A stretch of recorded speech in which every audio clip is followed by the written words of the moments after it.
Good night, everyone, and welcome. Welcome to the Georgetown Tea House. My name is Marcel, and it is so very good to be here tonight. I know I've been missing a lot of Monday nights because of work, but I'm so happy that I'm here physically with you in the tea house. I'm always there. I'm always there on the side, but I'm happy to be here with you. And I wanted to thank you for your constant support and encouragement for this initiative that we've started on so long ago now. How you guys are doing? I hope you guys are having a really good Monday. I hope it was productive. I did some work in the kitchen this morning. I haven't had a chance to do anything of this sort for a long time, but I'm happy. You see, I'm doing things, so I'm happy that you're here with us. Don't forget, I want you to go tell a friend that we're live, and I want you to go tell maybe no tell two friends that you really like and you want them to come with you on company because they're going to be things that you want to double check with them on and the kind of thing. So run along. um I have my brothers with me, but we'll talk a little later with them. So I'm going to play you a beautiful song rendition from a very good friend of mine, Miriam Corlett. And while you go grab your tea or your water or your juice. I'm having tea because my throat, something is wrong with me. It's getting a cold or something.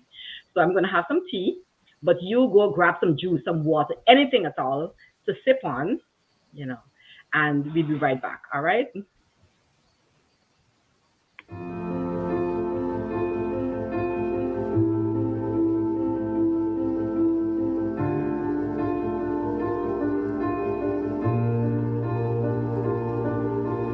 I keep fighting voices in my mind that says I'm not enough.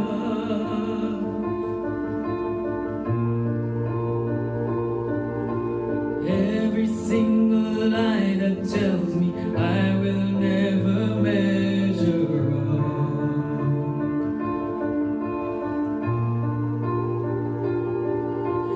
Am I more than just a sum of every high and every low?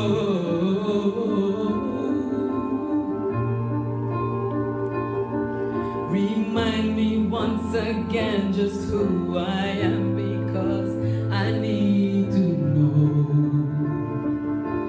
Ooh, you say I'm loved when I can't feel a thing. You say I'm strong when I think I am weak. You say I am held when I am falling short. And when I don't belong, Lord, you say I am yours. And I believe, yes, I believe what you said of me. I believe, taking all I have, and now I'm laying at your feet.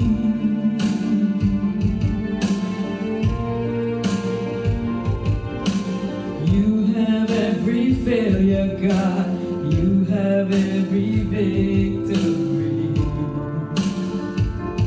Ooh, you say I'm loved when I can't feel a thing. You say I'm strong when I think I am weak. You say I'm held when I am falling short. When I don't belong, Lord, you say I am yours. And I believe, yes, I believe what you say of me. I believe,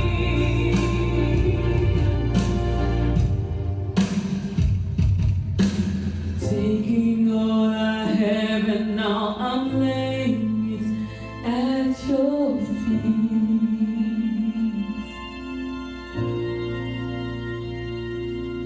In you I find my worth, in you I find my identity. Ooh.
Oh yes, trust me, music just does something for me.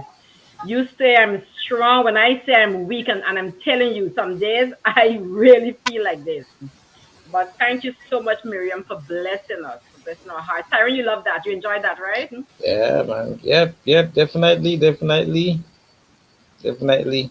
Yes, yeah, that girl, Music, that girl. music just woke me up. You see, I know it, I know it. How you guys are Yes, yes. doing? I'm hearing you guys. I'm, making my quiet comments and stuff. But yeah, how you guys are doing? I'm doing fine. Good evening, everyone. Um, it's good to be back here.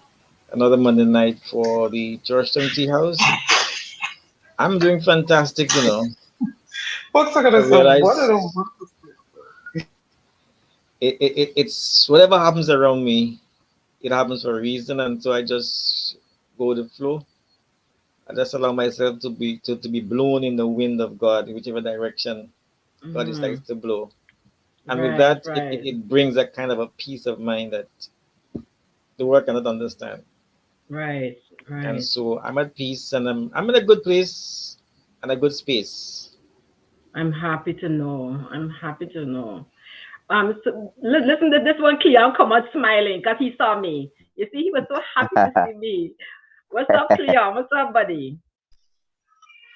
You see, Wanna, and this tea change of time does really throw me off sometimes because Mm-mm. I did not know that the time zones have switched again because it's Mm-hmm. spring. You got to keep up. You got to keep up, Cleon. But what is wrong with you? But other than that, I went on my 5K run today. Was good. Getting some little cardio in. So Mm. I'm in actually in my gym attire. So I just Okay. threw on my jacket over so I could come out. So if anybody's saying my sense of style is different tonight, no, I'm not feeling cold or no, I'm not feeling hot. Just excited Mm-mm. about what we're gonna be talking about tonight, Good, and good. excited that persons are coming on the street. Right. All right. Randy, before I come to you, I want to shout out some of my friends. Chanel Hines, good to see you, girlie. It's been a while, I've been missing in action, on this stage. But yes, I'm happy to see you. Um, Lorraine, my girl Lorraine, I'm seeing the lovely Alicia Core and Orlando Stewart and London. Got me my family. Jamie Pablo, thank you for joining us. Hey, Gregory, what's up? My dear mother, and all you other beautiful people who I know is online. Don't forget to say good night, say hello, give us a thumbs up or something so that we know that you're online, right? We want to acknowledge you. We're thankful that you choose the Georgian Tea House every Monday to come on. All right. So quickly before I talk a little bit about last week's topic, Margaret and Margaret Adams, thank you for last week. I know the conversation, we go all over the place sometimes in our usual conversation, but thank you so much for coming on last week with us. My brother Telford, thank you so much. I look forward to having you guys again. Maybe it's another topic that we could dissect. All right. Yes, um, Randy, talk to us a little bit. What's going on with you? All right, good night, everybody. Like the guys, I am good. I am great. I'm learning every day to let go and let God. So like Okay. Tyrone, all that happens and whatever, I don't worry too much about it. You know what I mean? So but Okay. I'm good. I'm good. Like Cleona, I'm just out of the gym also. Stop by to peep Mm, on stop by to peep on my grandmother and okay. How's realize she? that she's great. She's great. She's inside, Okay. catching up with the news at 102. Yeah, so I just slip out in front to come and I couldn't have made it home in time to get on the program. So still let me stay here and what I mean, just enjoy. But Okay. I am grateful for life. That I'm healthy Yes. and God has been really good. So I actually miss you guys very much. To Yes. be honest, Yes. I missed you Oh, guys and the you see, no, program. trust me. Trust me. Yeah, Trust yeah. me. It's always This so good program, this too. this program for me sometimes is like therapy. Sometimes I come here and you see good people and you have great conversations and all of these things and so on. It's like therapy. I mean, it's Monday, and Yes. Mondays are usually the hard days. You know what I mean? So Yeah. it keeps you going throughout the Yep. week, looking forward. I mean, for Sabbath in the weekend and then the next Monday night program. So praise be to God, I'm well, All and I'm right, happy to good. be here. Yeah. Good. All right. Blondell, I see you, girl. I see you in the house. Thank you so much. Thank you so much for joining us. You know, last week we talked about growing up Christian. Guys, you had before we go to today's topic, did you have any residue thoughts as the program ended last week that you wanted to share?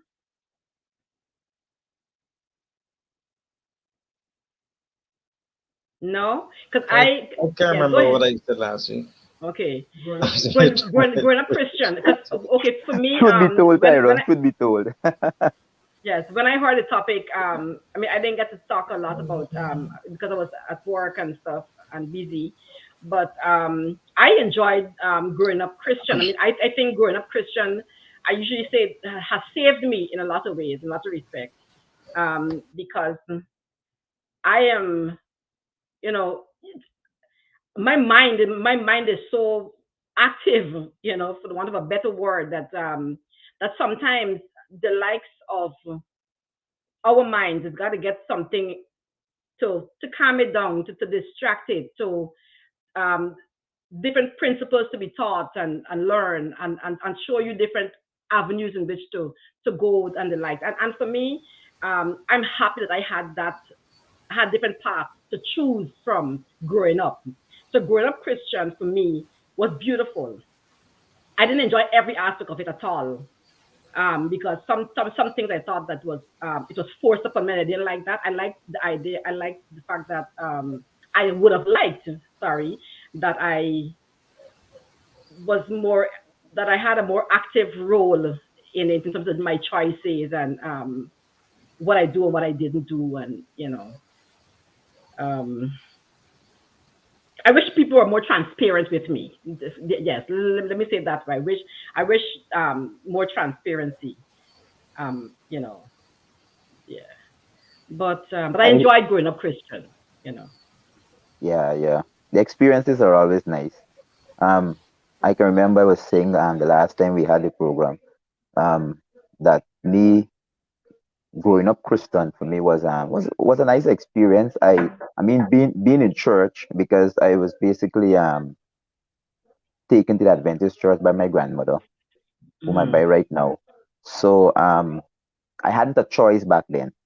Mhm. But the church and those times I used to go to Victoria because she was a member of Victoria Church. So and the church was really nice. I remember the likes of Sister Ainsworth and those stalwarts had us little kids involved. I remember we acting out stories in the Bible, and Mhm. we had trumpets made out of the papa stem and all of these things. Mhm. Mhm. I you Mhm. know that I remember those fun times. right. So having me involved um in church, even though it was not a choice with my grandmother. I had to go, but I liked it. I Right. liked it, you know. Okay. And but I also like the fact that well, I can't say, well, I mean, I'm happy for the fact that I did, but and and I'm here. But in my teenage years, I would have stepped out of church for a while, stepped out of the church like Mhm. for a while, like about 2 or 3 years or so. Mhm. Um, and I would have had a taste of the other side, so to speak, or the Mhm. outside, Mhm. you know, Mhm. and I'm here back again inside. So Right. I can see that I've been given a taste of both sides, and I would have made my choice. So I'm happy Mhm. about that. You Right. know, See, so right. Check you out. Check you out. Having had both sides. I wish yeah, I yeah, had yeah, sometimes. And let me What choose I the will word do? carefully. Sometimes I wish I had an opportunity to really see both sides. Because some yeah, of the yeah, mistakes that I think that I made, I would not have made them had I been exposed um yeah, yeah, a little more. That's just my opinion. I yeah. But think it's quite sometimes we're dangerous, too you know. sheltered with that. Yeah, yeah. I mean, Yeah, it's I good to didn't have the think so. experiences, but But I'm happy it's quite nonetheless. dangerous because I've seen lots of my friends who had a taste of the outside and never really Mm-hmm. returned. And Mm-hmm. when you go out there, sometimes it's a struggle really to come back. I mean, Mm-hmm. like I shared the last time, I used to be fetching water just in front of the church on Saturdays. and Mm-hmm. I felt I wanted to go in and to go to church there, but um, the shame and the guilt that the devil would have invoked, within me, Mm-hmm. it was a real struggle and a difficult thing for me to actually go in church. I wonder what the people will say. Oh, this guy is touching Right. what and what's not, and so on. Until my Right. grandmother came back in the country, and what I mean, and literally um, brought me back, and when I came back to church, I Right. started at Golden Grove again, and I was so welcome and love and all of these things. So there was no shame to it, and that's the trick of the Right. devil Right. sometimes. And I'm saying it's very um difficult. It can be dangerous because that's how the devil plays with our mind. So when we go out Mm-hmm. there, he causes us to Mm-hmm. feel a sense of shame and not wanting to coming back. Come So back. Okay.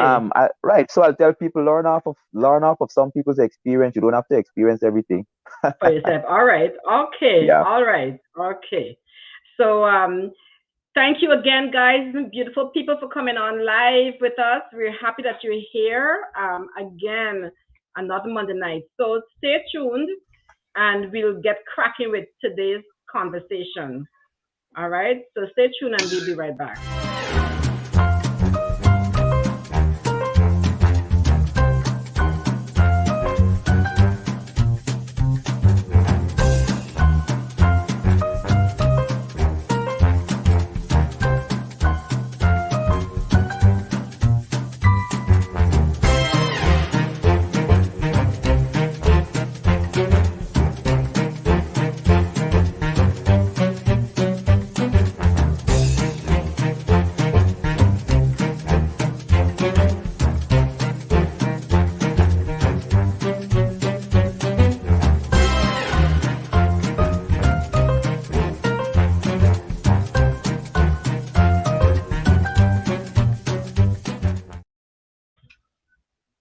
All right. Good evening.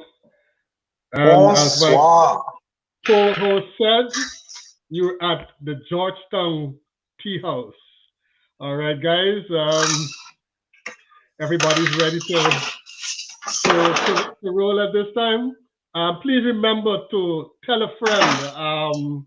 Tell them that the Monday night conversation is on. You know, and grab your cup of tea and let's get cracking. Randy, Good night, our sir. our subject this evening, we're looking at that aspect of good and evil, and we're saying, that good and evil can sometimes come out of the same person.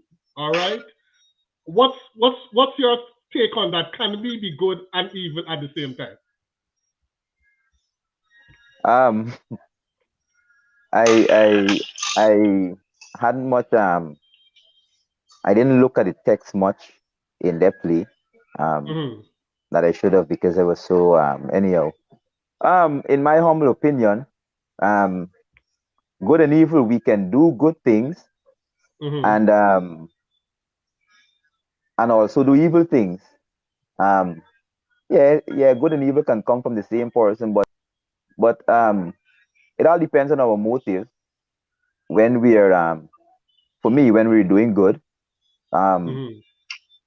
who we seek to glorify in when we're doing these good things, whether I'm seeking to glorify God or whether I'm just trying to glorify myself or to good, Right. appear good in the eyes of people. You understand me? So I can do Hmm. things for self gratification. I can be the nice person and all of these things, and yet at the same, well, evil is part of me. So it's easier for me to do evil than to do good. So Okay. Okay. I would leave it at that for now because yes, you can, but in terms of doing good, your motive and who are you glorifying in the good that you're so doing. Okay, cool. Cleon, I'll move to you. Um, when you hear the old people's text, right, that says, "Cat a catch rat, but your thief master fish also." What does that say to you? And you know, coming from a Christian perspective, what does that stir in you? Cat, The a cat cats rat, are. but yet thief. Yeah, go ahead. I think it's simply saying that the cat, as much as it is doing a good, Mm-hmm. it is still harmful to its owner in the sense that this cat is helping them to get rid of the rodents that it don't need, but Mm-hmm. the cat also helps himself of that which the owner needs, which is the fish. Right. So in some ways or the other, we can do good and bad at the same time. And I'm not going to go to elaborate on if it's our intent or not our intent, but as you did ask the question, can that happen? And yes, it can. And the why and all of that may come out in the other questions that we'll further discuss. But like I said in the beginning, Mm-hmm. that's just my concept of what I think it really means. The cat is of value to its owner, and it's a detriment to the owner at the same time because he's helping them to get rid of the rodents. Right. I don't know if they call rats rodents, whatever. But Yeah, trying yeah, to get the yeah. technicality of that now. But at the same time, he's also taking from his owner what the owner needs to consume, which is the fish. Okay, great. Tyrone, good night. What's going on? Um, would you know of an instance in the Bible where um the scenario of that old time proverb has been played out where someone has been good in some way, but then that same person ends up doing something that is contrary. Do you have any lessons from the Bible that you can share with us? Good evening, everyone. There are numerous situations where that same scenario played out, and as I listened to the proverb, there's one thing that came to mind: the two-sided nature of the cat. The two-sided nature of the cat, and Paul explains it this way. He says, "When I do good, evil is always present." And so, because we have that two-sided nature in us, both the evil nature and the good nature, especially those who are in Christ, then at any time, one of these natures will pop up, will manifest itself. One of them will basically show up, depending on which one dominates at that particular time. In terms of, take for example, David. A lot of us would have read about David, and David is all about praising God and worshiping God and glorifying God. But the same David was the man who stole his general's wife knowingly and willfully, impregnate her, and then strategized and then came up with a scheme to have him cover his sin. But because of the man's wisdom, he served the man his own death sentence and his own letter to kill himself. And at the end of the day, David acknowledged that the heart and the mind from which those thoughts came, it is evil and it is wicked. There are other instances. I'm going to Jonah. One time Jonah preached about God, next time Jonah cursed God. One time he's happy that he did preach a message, but when the people repented, Jonah got upset. So how can a man of God get upset when a sinner repents? He's preaching, and then the sinner repents, and then he gets upset. He gets upset. So those are two instances. There are many other instances, and I can speak of Samson and Abraham and all the others. The instances when they would have had this two-sided nature that basically showed up at different times.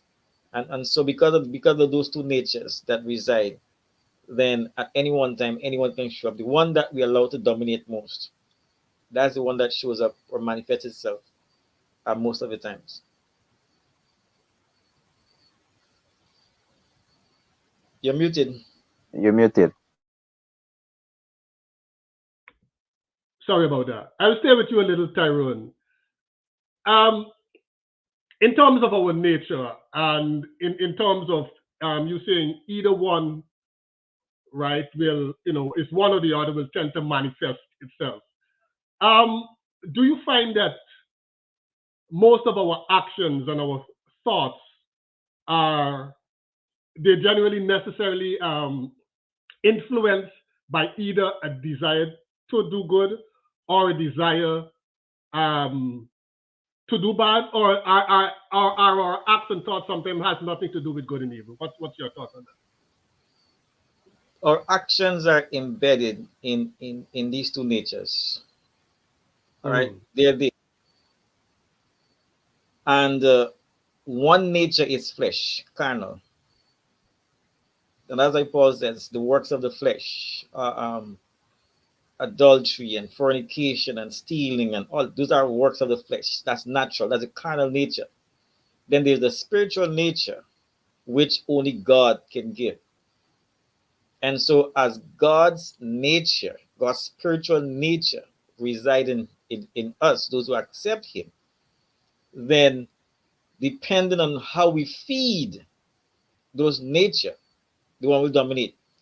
For example, I've heard of a story of a guy who had two dogs, two pit bulls, and he was feeding them, and he fed one more than the other, and then he put them to fight, and the one whom he fed more obviously won, and then he reversed the feeding, so the one he feed less first, he feed him more, and then the stuff changed. The one who he fed more won. So I'm saying that to use an analogy to say this. The nature that we feed the most is the one that will always dominate. So if we feed a carnal nature based on what we read, what we listen to, what we embrace, what we allow to penetrate our thoughts and our minds, that's the one that will come out. That's the one that will dominate. But the one, if we feed our spiritual nature, then most likely that one will dominate. Having said that, I wouldn't want to go deep into the story of Esau and Jacob, but I just want to say this here. Whenever something happens, the very first nature that pops up is the carnal nature. If somebody says something that offend you, the very first thing that comes up to you is to get back to them, revenge. But because of the spiritual nature in us, it controls what comes out. So we know we are no longer slaves to the sinful nature. We no longer do these evil things at will, without any restraint, without any control, because now the spiritual nature takes over. And that's what Paul said, because that nature takes over now, we now can control the carnal nature manifesting or showing up at all times. And that is why, as I wrap up this comment here, that is why when God sent Jonah to Nineveh, he said, these people do not know their right hand from the left. They can't determine good from evil. They don't have that capacity. And so they were basically behaving and being evil at will with no sense of control. But when God came into the picture and they repented now, then the nature, the spiritual nature of God now takes over. And now they have a control mechanism that says, you know what? Even though this situation comes up, and yes, it warranties me behaving a certain way, because of the spiritual nature now, I'm able to control my actions and my behavior. So yes, all our actions are both tied to both natures. Okay. All right. Thank you for that, Tyrone. Cleon, the Italian priest, Thomas Aquinas, he's quoted as saying that good can exist without evil, whereas evil cannot exist without good. Your thoughts? Repeat that for me again, Nancy. I didn't get you clear. Okay. This is from Thomas Aquinas, an Italian priest. He says, Yeah. good can exist without evil, whereas evil cannot exist without good. All right. 100, yeah? I think where that is concerned, good can exist without evil, but evil cannot exist without good. And I believe that because the fact that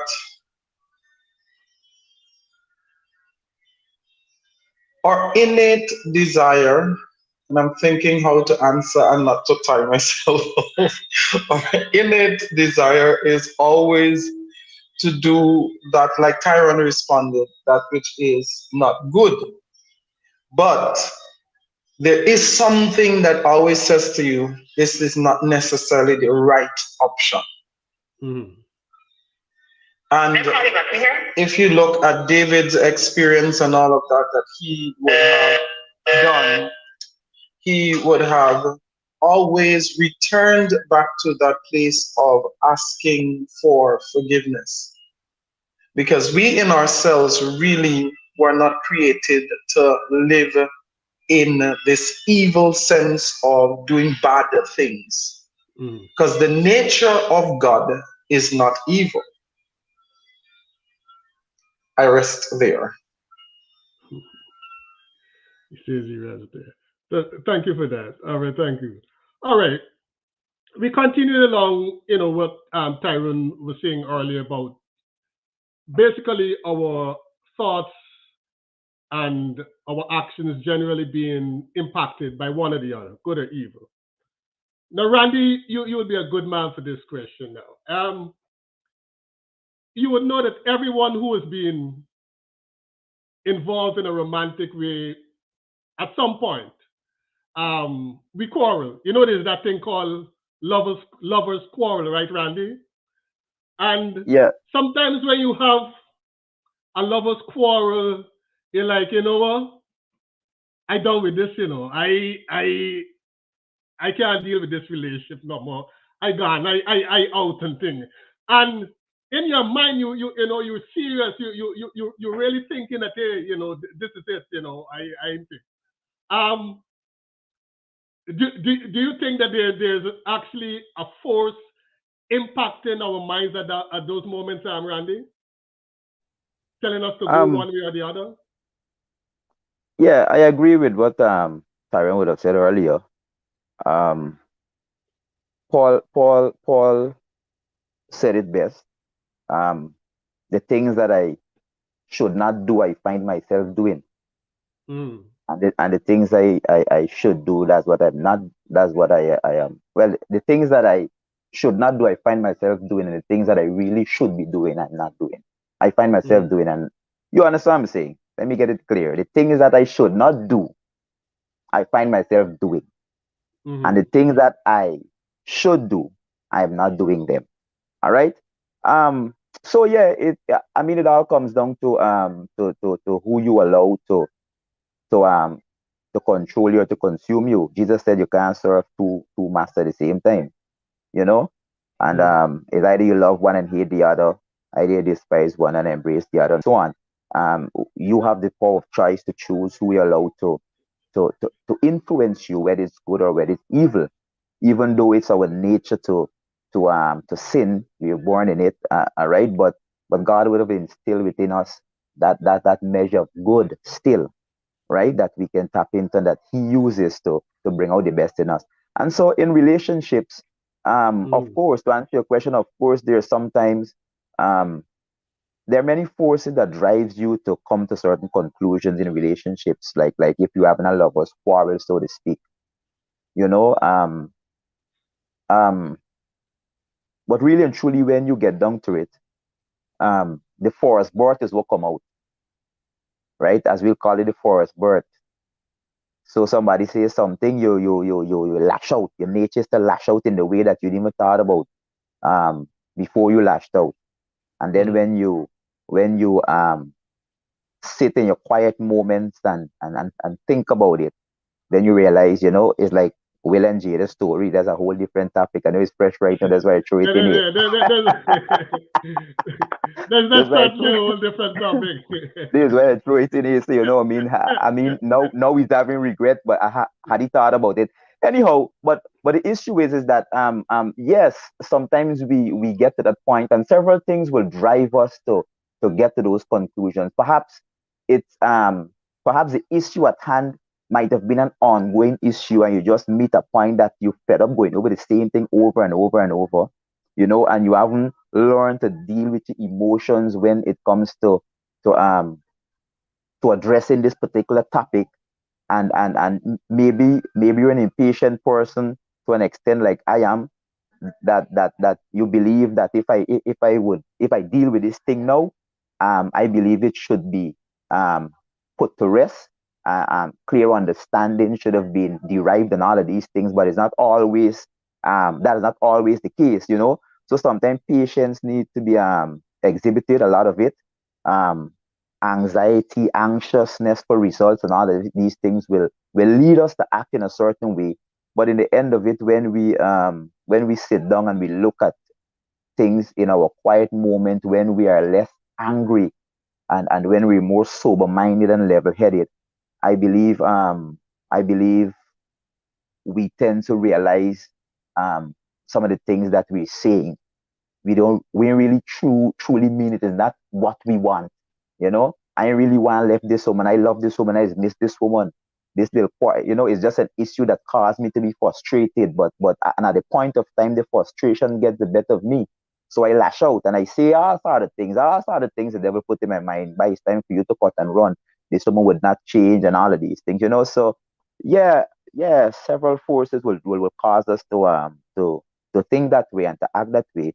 But like I said, it comes down to who you allow yourself or to be controlled by. All right, and the saying you start by saying with the saying cat catches mouse and the same cat steal massive fish and all of these things. There's some cat that you will catch the mouse and not steal the fish. You understand what I'm saying? And right, because you can train them in such a way. So I'm saying it's not all in the same way. There are certain things that can be done to cause you to act and to think and to respond in different ways. You know what I mean? So yeah. Thank you for that, Randy. Tyrone, another quote, and this one is from a guy by the name of J. Mackey. All right? And he says, God could not have made a world which had any good without allowing some evil, since it is impossible for goodness to exist without evil. How would you respond to Mackey? I would agree with him, and I would agree with him because if we look at what evil basically is and the definition of evil, which was operationalized, was put into operation because of disobedience, then there must have been something upon which man's love for God is tested. If it was just pure goodness, then man had no choice but to choose good. And then the essence of what love really is would not have been um, manifested in language that we all can understand. If there's no other option but to love somebody, there's no other choice that I have but to choose this one person to love, then how good is that love?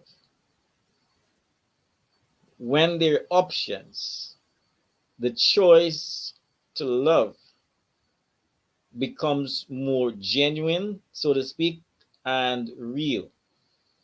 And so if evil didn't exist, and I must take this here in here, perfection is not the absence of evil. Let me say it again. Perfection is the absence of evil. Because a lot of persons ask the question, how is it that the Garden of Eden was perfect? And how evil came into evil came into the picture. But the perfection here is not the absence of evil. And and so God wanted or designed human beings with a free will to choose him or to reject him. And to reject God is to choose evil. And so if God is good, then there must be evil. And so for mankind to be able to use that free will without any restraint or any restriction, there had to be choice. There had to be choices available to them.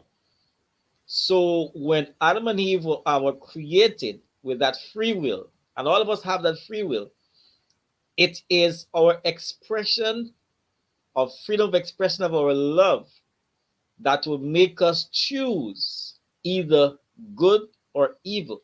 So if evil was absent, then we become robots. What are we choosing? How do we express that love? And so remember the nature of God. The nature of God is love. Everything that God does is basically love. And so he has given that part of his nature to human beings to express freely their love for him or their love for evil. In addition to that, as I go a little further, God has a freedom of will. God said, I'll do whatever I want. He chooses whatever he wants to do. And so he also gave us that freedom now to choose. And he said to Adam and Eve, if you eat of this tree of knowledge of good and evil, right there and then, good and evil existed in the same place. That Adam and Eve now had to use their free will on their own volition, make a choice. Do I choose good? Do I choose God, which is good? Or do I choose evil? And we know the Okay. choice that they made. So I agree with the statement. Evil had to exist because the God of love, who has given us the freedom of choice and the freedom of the will, needed us to willingly choose either him or evil. Okay. And Um, to that very point of choice, um, the very writer Mackey later goes on to say this: in the face of evil and suffering, all right, as such, God could have given us both free will and moral perfection, thus resulting in us choosing the good in every situation. I don't know if you guys heard that clearly. So, Yeah, got that clearly. Then it would simply signify. Oh, hello, you hearing us? Yeah, I'm hearing you. Yeah. I'm saying it would it if he did give us that which the writer is alluding to, then it will contradict what free will really is. Because if I've given you an opportunity to choose, and yet still I'm going to say, well, you can choose, but every time you're going to do something, it will always only be the right thing that you're doing. Really didn't have a choice in the beginning. So Okay.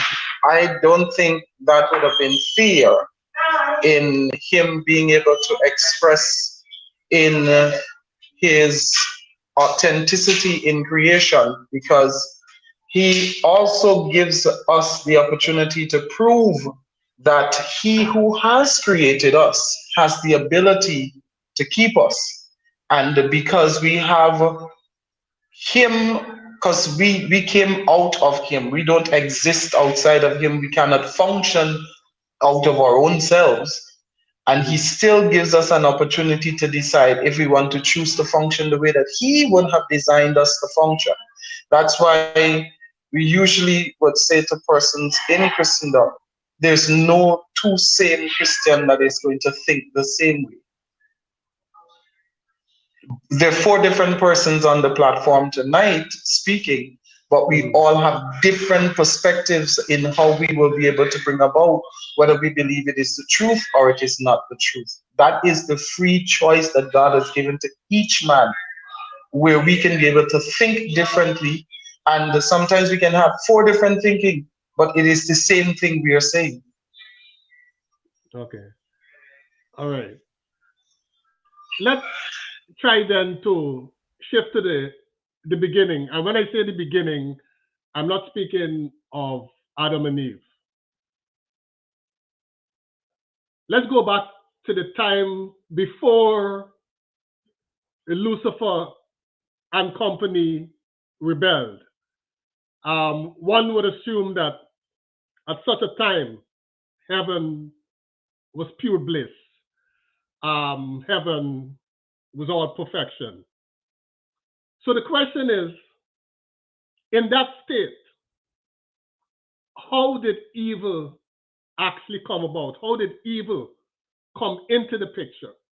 All right, before the fall of Lucifer. Think for that for a moment, and we'll be back shortly. This is the Monday Night Conversation at the Georgetown Tea House.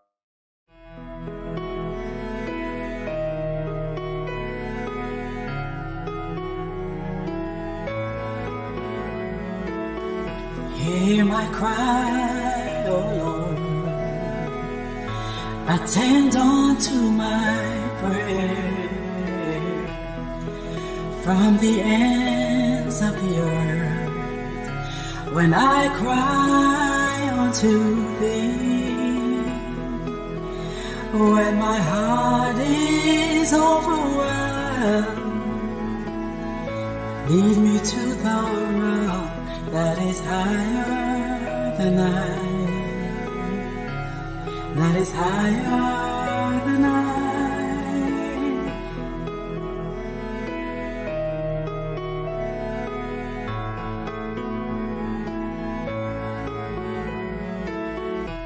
For thou hast been a shelter for me, and a strong tower from all my enemies. Oh, when my heart is overwhelmed, lead me to the rock that is higher than I,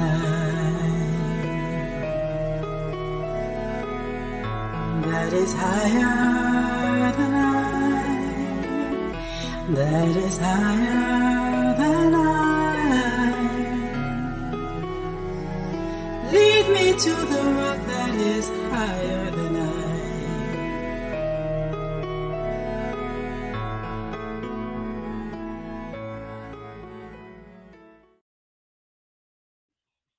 All right, we're back. This is the Monday night conversation at the Georgetown Tea House. We're begun an exploration of the nature of good and evil. So Randy, we're going back. We're going back before the fall of Lucifer. And prior to the fall of Lucifer, we would assume that it would have been all bliss, all peace, all goodness, all light in heaven. From your own reading, from your own interpretation of the Bible, from conversations you may have had with colleagues and so on, Randy, how would you say evil actually came into the midst of heaven? Um, First of all, let me say that there are certain questions that um we can gotta ask Jesus or himself when we get to heaven. First of all, I mean, not everything we will be able to explain, and I'm planning to be in heaven so that I mean, when I sit around the welcome table and all of these things, I can ask questions that perhaps might have not been clear in my mind while here on earth, while I'm journeying. Mm, Um, but I like the statement that Tyrone made earlier, and we would have had discussions about this before in some way or the other. Um, Perfection doesn't mean the absence of evil, right? And and he would have rightly said in the Garden of Eden, it was a perfect place, but yes, evil was still there. In heaven, heaven we know was a perfect place, but yet sin started there within Lucifer's heart. You understand me? Um, I believe that evil comes into play when we activate the power of evil, meaning when we give into evil. Evil has no power. Evil has no relevance unless we activate it. When Jesus was on earth, he was tempted, yet he said not. He never gave in to those prompting of the devil. He took him up on a pinnacle and he showed him all the thing and said, look, if you worship me, I'll give you this. And he tempted with knowing that he was hungry, turned bread into stone and all of these things. Um, had he given into any of those temptations, then evil would have been activated within him. And so in my humble opinion, um, evil is only relevant, evil is only um powerful when we give credence to it, when we give power to it, when we invoke it, when we activate it, so to speak. And mm. So would you say then, Randy, that Lucifer activated yeah, I the mean, the, he the, the, the power yeah, of evil? whatever started in his heart, he would have allowed it to consume him, and actually activated it. That's where sin actually came into action, just like with Adam and Eve in the Garden of Eden, Mm, right? They were there, Eve, until Eve wandered, and even when she wandered to the tree, and whatever she listened, when she actually did what she was not supposed to do, she activated the evil, and then is when it became relevant, then is when it became powerful, then is when because I mean, she was already tainted, and she gave her husband, and so this sinful nature keeps running down all through ages. mm. So that's All my right. take on it. We have to activate it. We have to allow evil to be relevant. All right. Thank you, Randy. Tyrone, what's your take in we going back to heaven and prior to the fall of Lucifer? All right. What would have happened to have allowed evil come into the midst of heaven? Again, I'm going to take it from the premise of the God who is love and the God who operates on the basis of pure, genuine love. God created Lucifer. And once you're a created being, then you were given the freedom of will to express or to use it to choose God. And what Lucifer did is that he begins to look within himself, and now he begins to internalize himself in such a way that he begins to outwardly show rebellion. And so for me, that is where the evil is. And I did not go to the text as yet in Ezekiel 28 that says, thou was perfect in all thy ways, in all your actions, in all your doings, in all your behavior. You were perfect until the day you corrupted yourself. And quite often in the Bible, especially in Genesis, you can read in chapter 6, God says men have corrupted themselves. So as much as God has give Lucifer and the others the freedom of will, because they're created beings, to choose him, they use that, let me just say that Lucifer used that freedom to rebel against God,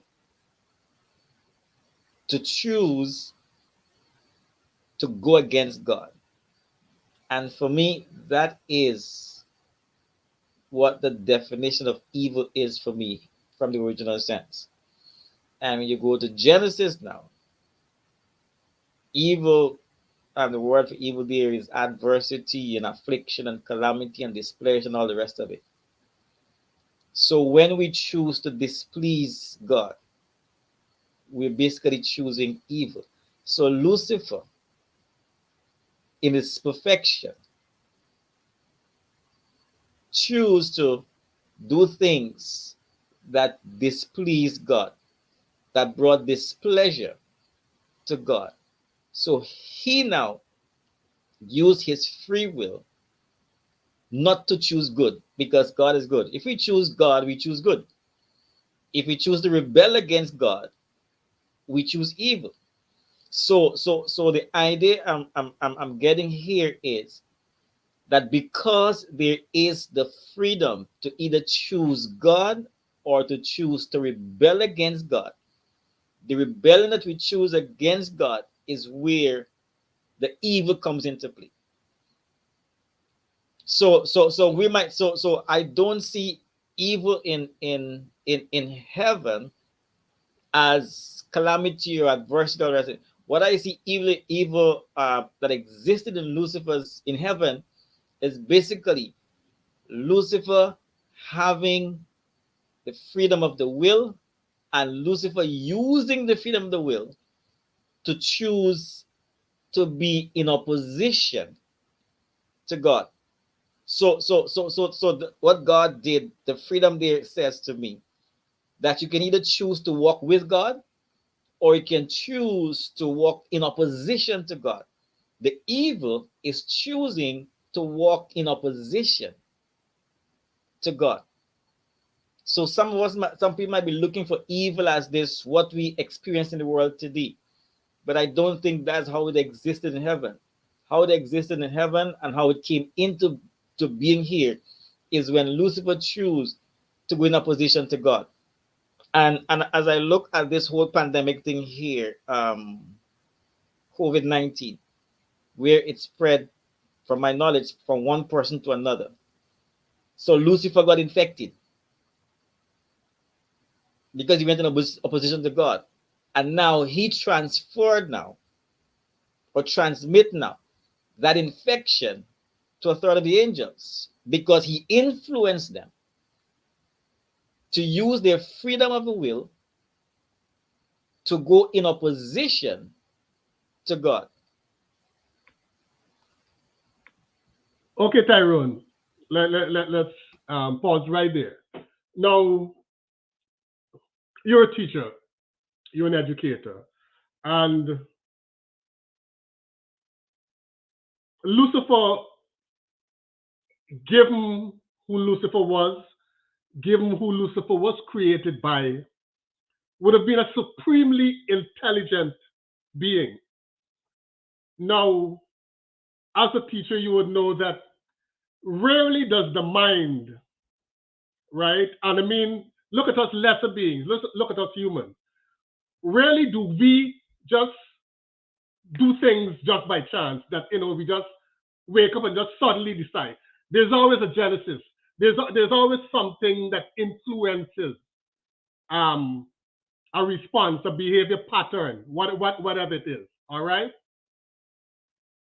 What could have influenced Lucifer in in a place such as heaven to make a choice like the choice that he eventually did? Okay, I'm glad you mentioned you used the scenario in the classroom. So you have this extremely intelligent student in the class, and the child is very, very wise and so on. So the teacher stands in front of the class and begins to teach. All right. The child then begins to believe in himself that he's above the teacher because he might ask a question that the teacher was not prepared for. All right. So in that scenario there, the child now begins to see himself above the teacher, better than the teacher. The child now begins to see himself as deserving more respect than the teacher because after all, he's intelligent, he's wise. Now let's transition to Lucifer now. It is not difficult to understand that if I see somebody getting the praise and the worship and the reverence, and I am so intelligent, I'm not getting it. It is not difficult to understand or to see why I would not begin to feel jealous. That I should be the one to receive this kind of honor and this kind of reverence.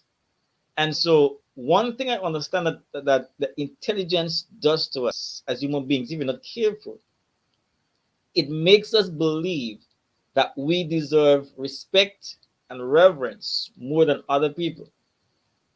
And so, if somebody is called to present to the presentation, because I'm expert in the field, I should be the one to be called.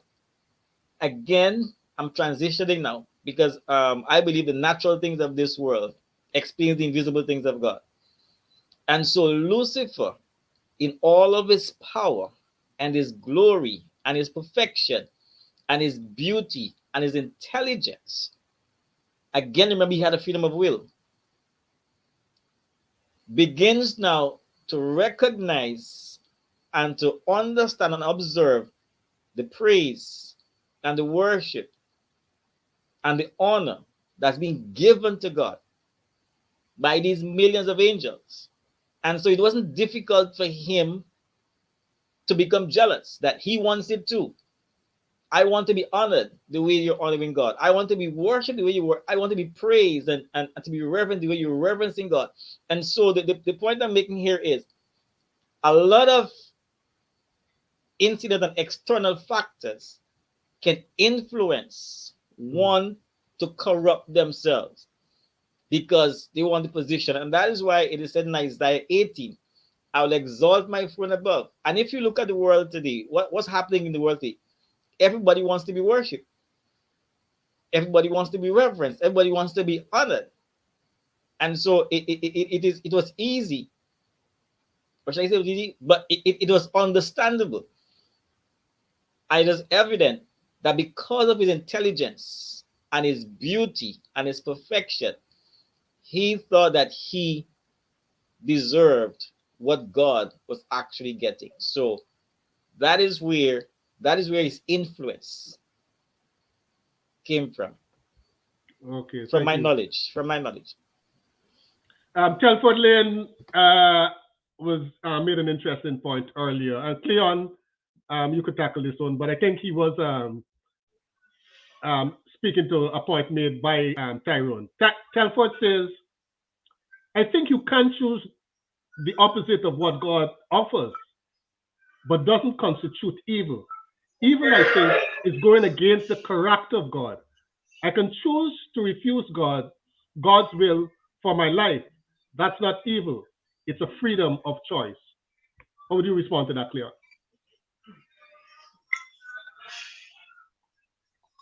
If his will for my life, I'm going against it, I would dare say that is evil. Because he who has created me knows exactly what he has created me for. Um, where I do have a choice, I can choose to walk in the will, which is the good, or I can choose to walk against the will, which will be the evil. Because if you put it this way, you have a child and you know that if the child is expected to be in school up to a certain age, and you choose not to put the child in school, would it be a good because the child said they don't want to go to school? No, that would be wrong. So that would be considered evil. Even though you know this may be the right thing that you want or you don't want to do, it doesn't necessarily mean because you don't want to do it, it is not evil. Because if it, and when we speak about the will of God, knowing what God's will for us is and we choose not to do it, then I would say that can't be that you are walking in the good, because it is walking in disobedience, which is in my viewpoint evil. And I want to touch a bit on the point that Tyrone and yourself were talking about, with because it's really a good question. How did Lucifer come to that place? And if we look at us as humans, you see so many documentaries and you say, but what could have enraged this man to stab this other person so many times? And there was no argument or nothing like that. What would have enraged this man to just decide to hunt after these women and just kill them for no particular reason? They did nothing to him, like serial killers. What would enrage them to do such? There's some things that we'll never have an answer for. As much as we are intelligent beings, we will never have the logical answer to pinpoint this as the question. But what I can say, and I agree with the other two panelists, Tyrone and Randy, evil only becomes existent when comes into existence when we give fuel to it. Because I can be sitting here and thinking, oh, I'm just gonna smash somebody window. The only way it becomes a reality is when I put action to it. And in my humble opinion and viewpoint, subject to correction at all times, is that the enemy, who is the devil, rightfully would have seen all the credit that God would have been receiving and decided, and we see it within our homes with brothers and sisters. Oh, the mother liked this one more than me, so you try to do something to sabotage your brother. It is the same way the enemy tries and still continues to try to take credit for what rightfully belongs to God. And it doesn't matter how much he tries, he will never win. And again, the only way we will be able to walk in an evil thought or have an evil desire becoming a reality is when we give action to it. When we give a full, thoughtful action to it, then when it becomes a reality. Look at David when he plotted to kill Uriah. Look at the situation with Eve in the garden. You were told, don't do this. But then the serpent said, but if did God really say that? So now you begin to plague in your mind. That's how we even get to convince the two-thirds of the angel to follow him. And that is it. It is just a seed thought that needs to be planted, and any one of us could be evil. And when I tell you evil, wretched evil. Because if it wasn't for the grace of God and the keeping power of God on my life, some people that I had to deal with in this life, I would have killed you. I sit down right there like normal. I know that nothing happened. I give you a joke. I was in college and the guys used to take stuff out of people's cupboard. And I said, they wouldn't try that with me. We having devotions. And I said, they would never try that with me. Remember, I always baking. People are always hungry in here. I'll just fix you like normal. Persons were very, very much afraid of me after saying that. And I just said it out of, a joking way to see who is going to really try to come and trouble my stuff. Because you have people from different nationalities and, everybody's feel that they're supposed to be afraid of their nationality, but there is one guy and he's ain't afraid of no one. So I'm just simply saying, even in our comical way, we can still have evil desires, but the only way it will become active is when we put action to it. Nothing that we do in this earth will become a reality if we don't put action to it. That is the choice that we have. Okay, thank you for that, Cleon. All right. Uh, In closing, there is a question that I want us to begin to explore. And Randy, I will come to you first. Who look at your life both as an individual, um, as a son, a grandson, and a husband, as a teacher, as a Guyanese, um, as a member of your particular tongue or village. Who is responsible for determining what is good and what is evil in your life, in your existence, Randy? um, Very good question. And I wanted to say so much as Tyron was speaking, as Cleon was speaking, and even as Telford asked his question.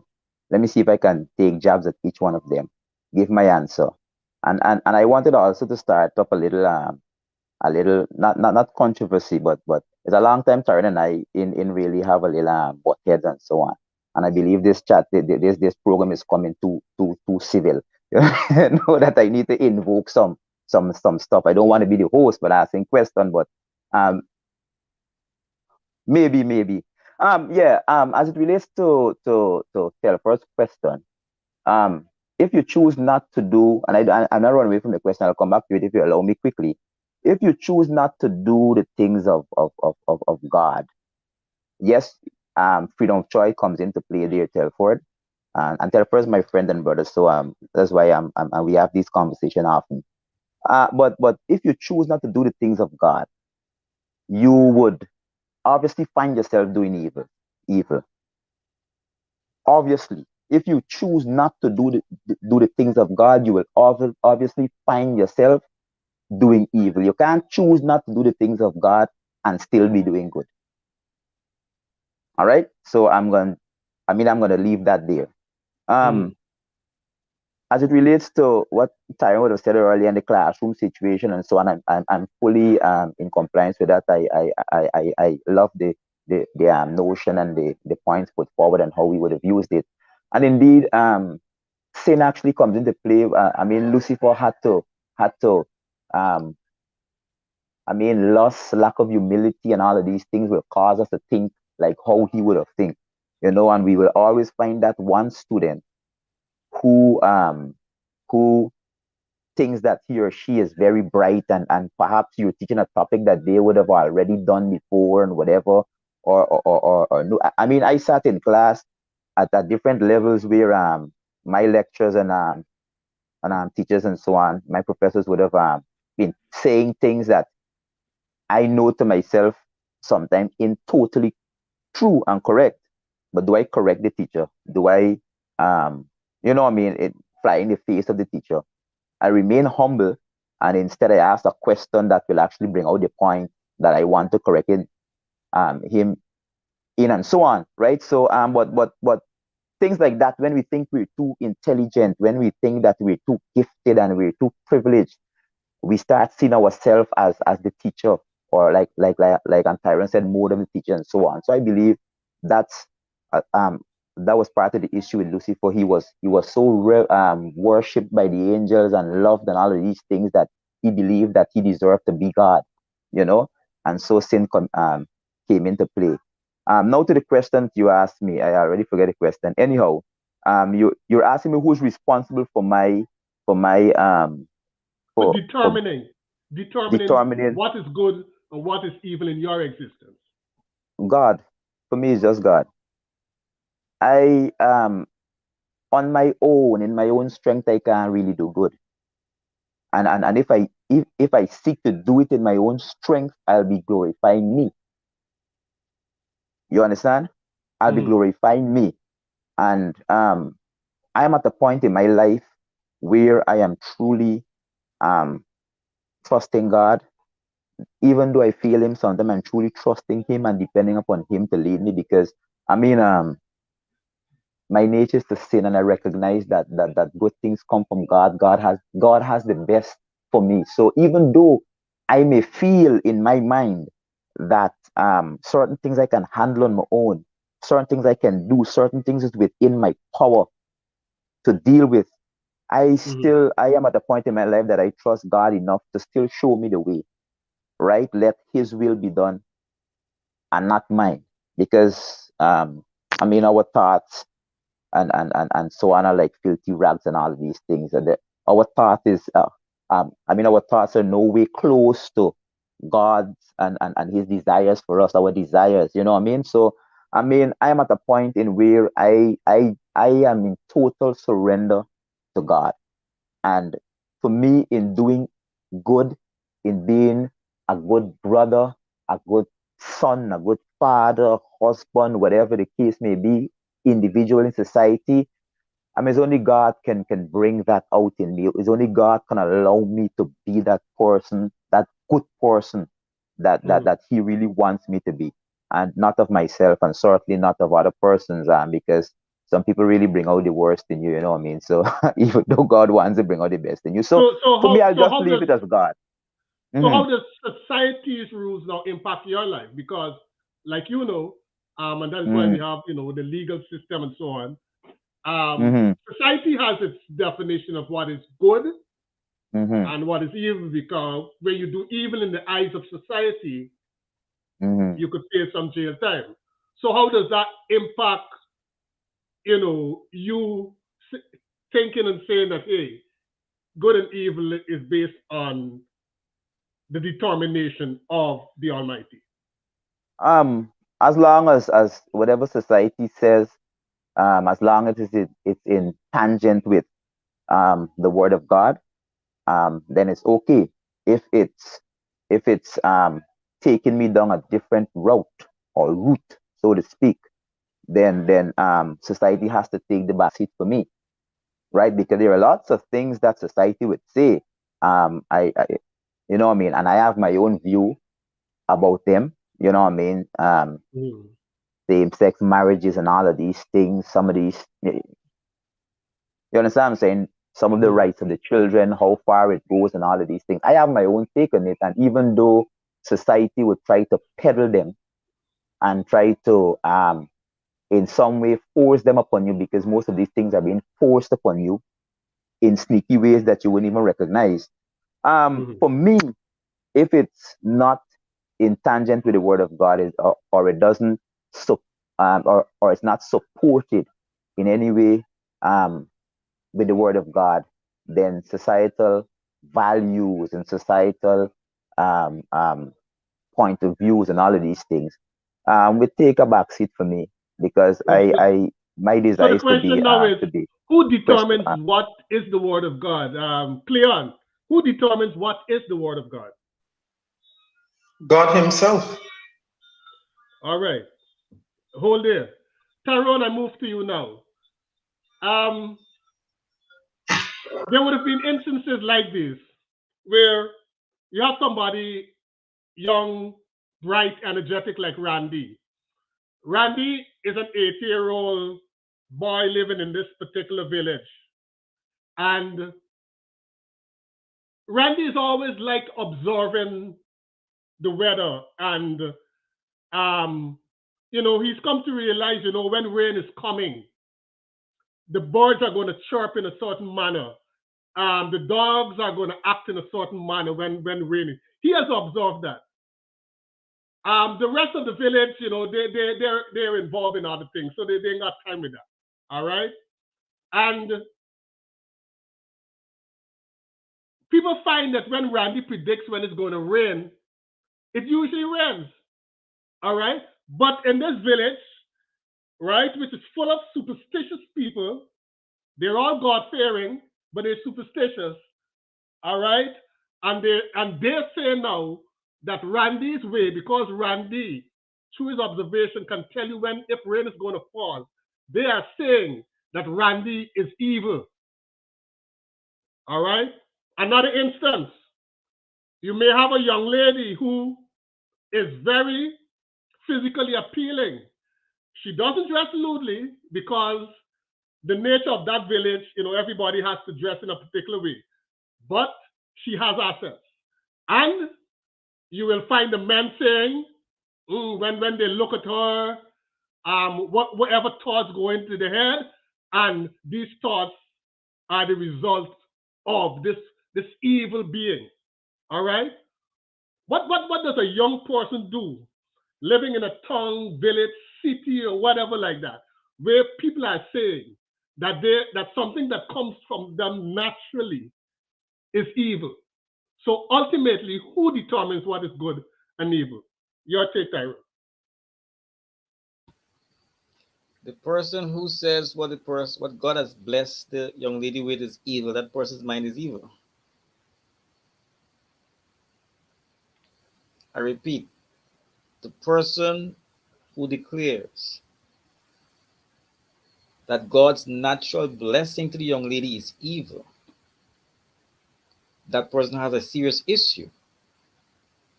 Yeah, but during the Middle Ages, many young women would have been burnt at the stake just like that, right? And they would have been burnt at the stake by believers or by people who call themselves believers, because they're witches. They become, that which we don't understand, we tend to put certain names to, and they become witches. So, it's the whole thing is who ultimately really and truly determines good and evil. I can go many different places, but I'll just choose to say two things. In the case of Randy, God said, and let me go to the Bible. Mm. The seasons can be used to determine other stuff and so on. They change in the season, the weather. Animals use the weather very well. The wisest man, Solomon, said, consider the ant, how they operate. They use the weather to basically go about their business. And Solomon is saying, if you consider them, when you look at these animals, you can tell when winter is coming, or you can tell when it is raining. You can tell when the tsunami is coming. Right. That is not evil. That No, is the way. what That the is the way. question is, I'm what coming to the if question. the tongue, what if the rest of the tongue says that your observation, because you're able, they're ignorant. Remember, they're ignorant. You're The able to rest, make this observation, and the the rest of the rest. tongue is saying that you're evil because you know these things. Okay, let me just say it this way: not because man says it's evil means it's evil. Mm. Not because society says it's good means it's good. And for me, the only one who determines good and evil is God. Now, where I'm going with this is here. If I know God, He tells me what is evil and what is good. Mm-hmm. And what is good pleases Him. What is evil displeases Him. That's why I went back to what the meaning of the word evil is. And one says is displeasure. It's like, for me to use it as a reference, it's like you and Marcel in a very intimate relationship. You know what displeases her. She know what displeases you. And so if the relationship will grow and grow, then you do what pleases the other person. And if the other person does what does not please you, you will tell them, they will know. And so the point I'm making here is when we get into that relationship with God, He determines and He tells us what is good, what is evil. And I mentioned this the last time we were on this program. The writers of the Bible and the characters of the Bible are just flawed men whom God revealed Himself to in a particular way. And so they speak of God based on their revelation. And here's the point. Here's another point I want to make. Now, when I get into a relationship with God, the initial stage of a relationship, I will get many things wrong. I will say things that God never said. Why? Because I don't know God to that certain level as yet. For example, again, I like to use the natural stuff. For example, I can only speak of you and Nancy in a certain way. I can say things about you or speak something about you that's not true. I can speak things about you that's true, but to speak about you in a way that will present you closest to the real Nancy is Marcel, not me. I am not in that relationship with you. So I can only speak of you based on the type of relationship I have with you and based on what you reveal to me about you. And so even if I say something that is not accurate about you, it doesn't mean that I'm not speaking about you. It's just not accurate. In a similar manner, everybody has a different level of relationship with God. So what somebody might be saying now as good, God will in His own time reveal to them, hey, this is not good. So it comes back in my opinion, it comes back to how close you are with God. And the person that reveals God the most is Christ. Christ came from Him. And so Christ is the person who has the ultimate revelation of who God is and what God desires and what God designs and what God commands. So when we know Christ, we will know what God says is evil and what God says is good. And so society doesn't determine what's good and evil. And I want to say this to Randy here. My actions cannot determine good and evil. My inaction cannot determine good and evil. So I may do something that doesn't make it good or evil. I may not do something that doesn't make it right. The only person that determines that is God. Society may bring what is legal, but not what is right in the eyes of God. For example, I go on the road and I preach the gospel. The court system passed a law I cannot call the name of Christ. That's legal. Is it lawful? Is it right in the eyes of God? No. So society and no legal system on earth can determine what is right or wrong in the eyes of God. It is only God who does that. And the beauty about it is God gives us the Holy Spirit to convict us when we're going wrong. I remember just the other day, I passed by the road. I was going by KFC. Yeah, I do KFC. I'm not a semi Ebenezer. I do eat KFC. So I went to KFC and I bought chicken. And there was this guy on the road. They call him vegan. I don't like to call those people vegan, but he was on the road standing by, and he asked for money. So I gave him 25 cents. That's Lucian 25 cents. And as soon as I gave him that money and I walked away, the spirit said to me, Tyrod, 25 cents? What can 25 cents possibly do for this young man?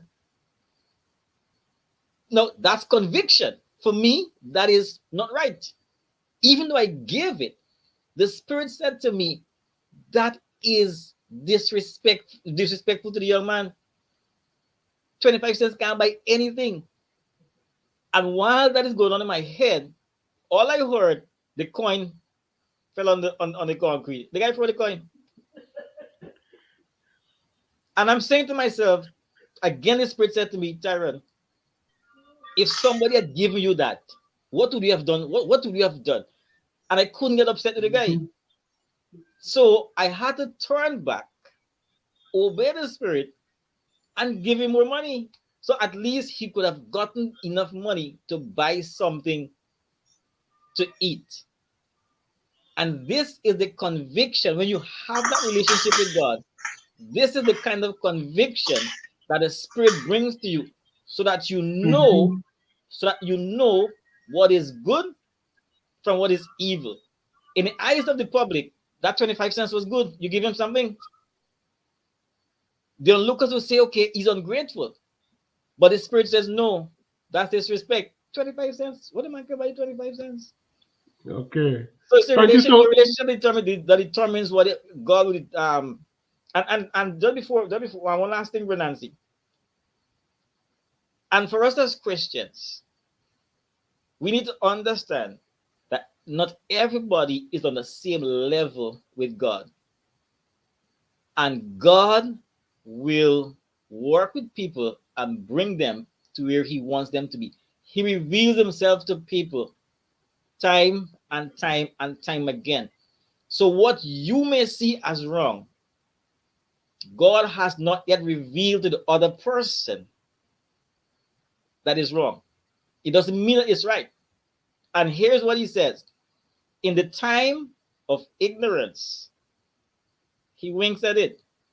But when He brings it to your memory, when He brings it back to you, He says that's the time to repent.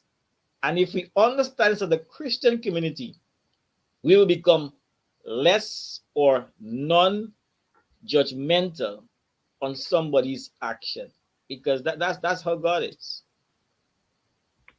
All right, thank you so much.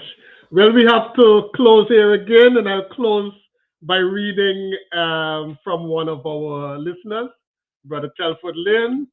Brother Telford Lane is reiterating, again, I am suggesting choosing not to give your life to Christ tonight is not evil, right? It's, as he says, it's a choice. So we Can, will can, be, Brother can Telford, I hold briefly? on. Brother Telford, please be back with us next week. Please bring, a few friends along with you, and we'll be delving into this. Brother Tyrone is going to be ready with his response. And based on what Tyrone also said, we want to look at that whole thing of how do you know when the Spirit is within you? How do you know when God is speaking to you? How does one recognize that, right?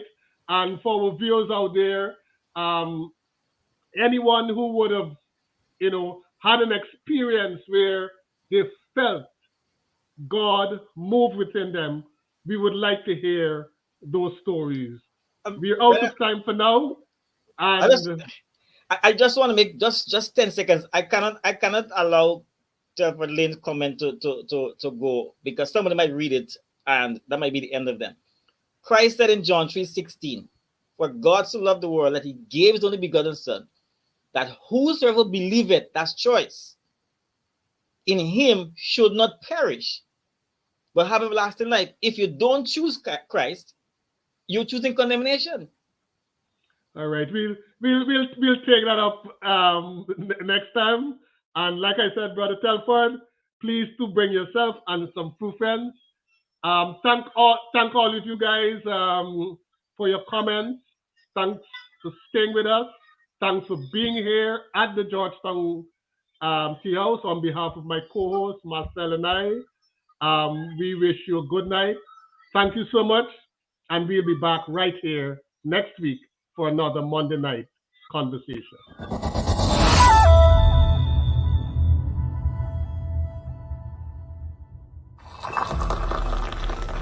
Examine any profound event in the Bible or in the history of Christianity, and one is sure to recognize the consistently pivotal role of conversational interactions. We see this at play in Genesis, the first book, where through a series of conversations we witness the fall of our species and the expulsion from the Garden of Eden. The conversation between God and man, the conversation between man and woman, the conversation between the woman and the devil, and so on.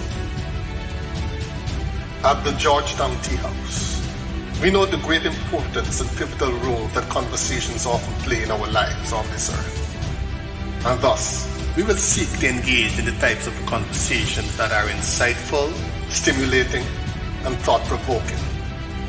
And yes, occasionally a trifle boring.